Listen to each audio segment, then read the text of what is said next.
ព្រមទៅណាប្រស្ងួនទៅលេងបងប្អូនញៀនមិនផៅផងព្រមទៅណាប្រល្អ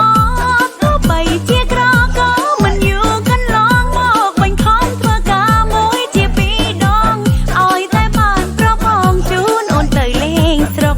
លក់ជ្រូកទៅបងយកអូនទៅស្រង់បោកកូនជ្រូកទៅបងនោមអូនទៅលេងស្រុកលក់ជ្រូកទៅបងក៏យកអូនទៅស្រង់ថាបោកកូនជ្រូកទៅបងហើយនោមអូនទៅលេងស្រុក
ព្រមទៅណា